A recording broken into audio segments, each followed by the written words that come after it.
বাংলাদেশে তেলাপিয়া মাছ অত্যন্ত সুস্বাদু এবং পরিচিত একটি মাছ হলেও অস্ট্রেলিয়ার প্রাকৃতিক পরিবেশের জন্য এই মাছটি যেন একটি বড় ধরনের অশনি সংকেত।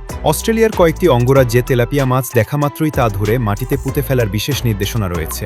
বিশেষ করে অস্ট্রেলিয়ার কুইন্সল্যান্ড এবং নিউ সাউথ ওয়েলসের মতো অঙ্গরাজ্যগুলোতে তেলাপিয়া মাছ ধরা পড়ার পর সেটিকে পুনরায় জীবিত কিংবা মৃত কোনো অবস্থাতেই পানিতে ফেরত দেওয়া আইনত নিষিদ্ধ। খাওয়ার ব্যাপারে নিরুৎসাহ। এই মাছটি শিকার করার পর সঙ্গে সঙ্গে সেটিকে পানির উৎস থেকে দূরে মাটিতে পুঁতে ফেলতে উৎসাহিত করা হয়। এমনকি কিছু কিছু অঞ্চলে এই মাছটি সঙ্গে করে বাড়িতে নিয়ে যাওয়া কিংবা খাওয়ার ব্যাপারেও স্থানীয়দের নিরুৎসাহিত করা হয়। মারা যাওয়ার পরও ডিম বেঁচে থাকা।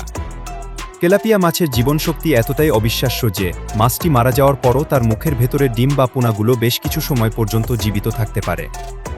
মৃত মাছটি যদি পুনরায় পানিতে বা পানির কাছাকাছি ফেলে দেওয়া হয় তবে ওই ডিম বা পোনাগুলো পানিতে ছড়িয়ে পড়ে এবং নতুন করে বংশবৃদ্ধি করতে পারে। ঠিক এই কারণেই পানির উৎস থেকে অনেক দূরে গর্ত খুঁড়ে এটিকে গভীর মাটিতে পুঁতে ফেলা হয়। আগ্রাসী প্রজাতি ও পরিবেশের ক্ষতি। তেলাপিয়া মাছ যদি কোনোভাবে মুক্ত জলাশয় বা প্রাকৃতিক পরিবেশে ছড়িয়ে পড়ে তবে তা স্থানীয় জীববৈচিত্র্যের জন্য মারাত্মক হুমকি হয়ে দাঁড়ায়। এদের অতিরিক্ত বংশবৃদ্ধি এবং যে কোনো প্রতিকূল পরিবেশে বেঁচে থাকার ক্ষমতার কারণে এদের আগ্রাসী ও হুমকিস্বরূপ প্রজাতি হিসেবে বিবেচনা করা হয়। চরম সহনশীলতা। এরা নোংরা পানি, অত্যন্ত কম অক্সিজেন এবং অতি তাপমাত্রার মতো চরম প্রতিকূল পরিবেশেও অনায়াসে বেঁচে থাকতে পারে এবং খুব অল্প সময়ের মধ্যে পুরো জলাশয়ে নিজেদের বিস্তার ঘটিয়ে ফেলে।